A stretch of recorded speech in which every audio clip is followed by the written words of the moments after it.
Hello everyone, you're listening to Leduc Radio. My name is Artem Medvedev. This is News and Views for the week of July 25th.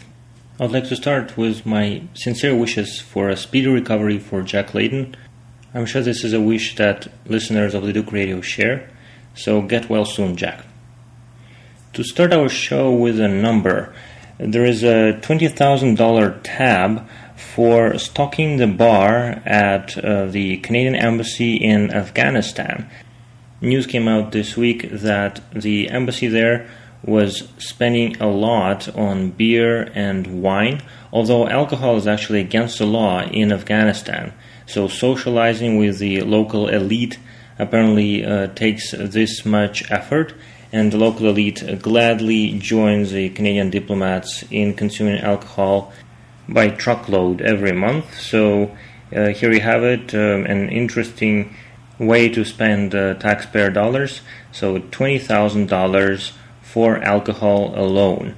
And this kind of recreation and what else were they called? Entertainment, hospitality costs are very frequent for conservative government officers. And here we have one more example of this case. A group of people that suddenly became very approachable and close to people is the Alberta Progressive Conservatives. They're now hiring hundreds of nurses.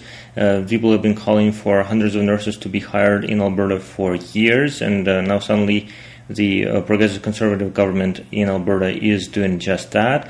It's also doing a lot of funding for affordable housing. There's been a big boost announced last week, and all of this is just very sudden when you look at the face of it, but then no, actually there is a provincial election coming up very soon, so of course we should expect something similar to our $400 vote for Conservatives check in the mail very soon, given that the election is approaching.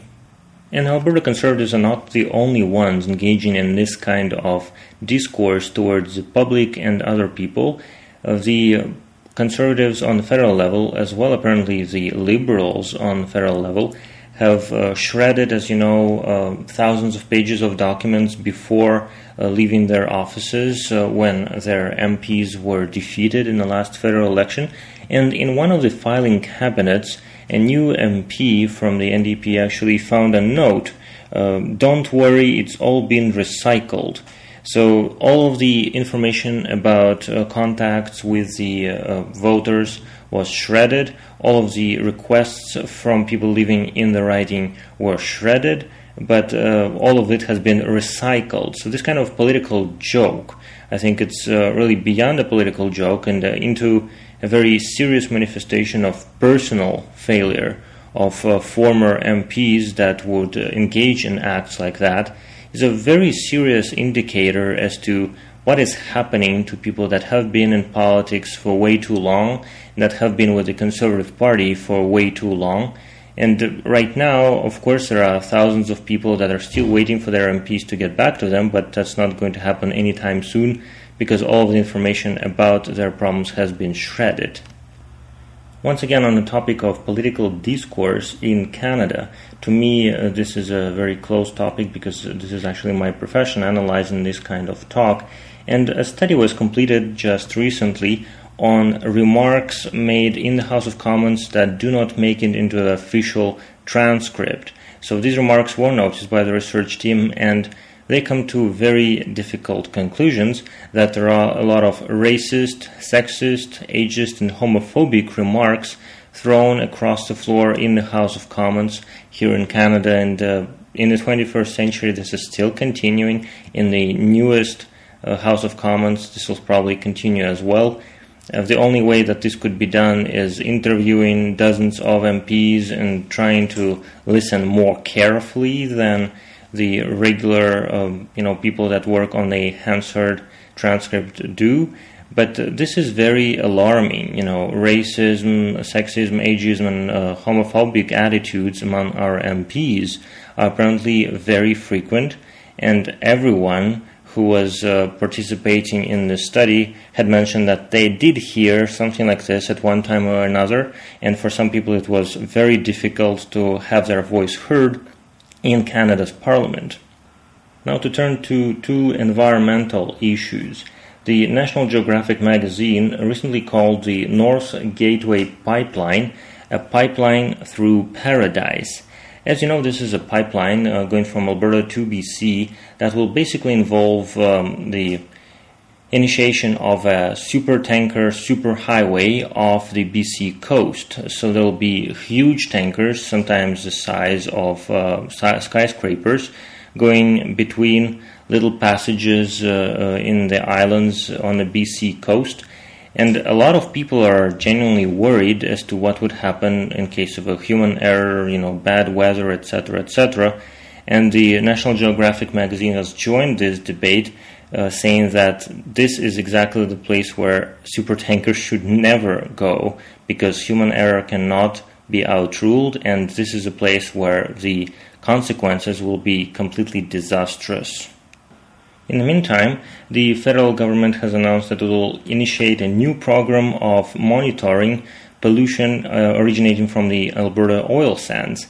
And this announcement was made just recently. The details are still forthcoming, but several prominent groups have already said that this monitoring is nowhere close to being effective and nowhere close to being what is needed to make sure that the air, the water, and the soil in northern Alberta is not polluted and killed indefinitely.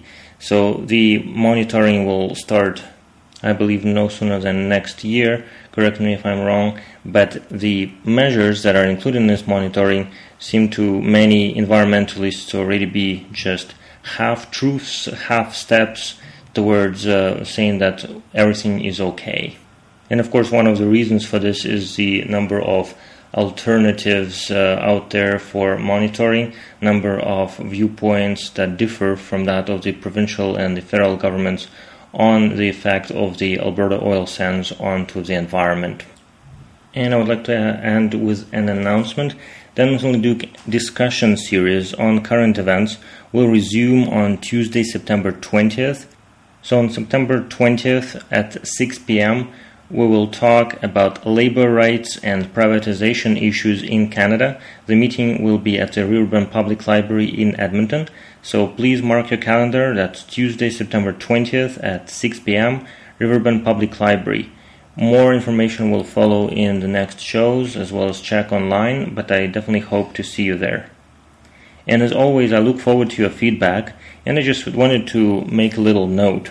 Given some of the comments that I've been sent in the past few days, that insults, threats, and swearing are not really appreciated. So don't trouble yourself. If you have something to the point to say, then sure, send me a line. I'll be happy to chat with you. I'll be happy to incorporate your ideas into one of the future shows. But if you simply engage in abusive behavior online, then you should know that not only is it inappropriate and not really civil, but it's also illegal. So if you call for people's death online, be aware that this is against the law.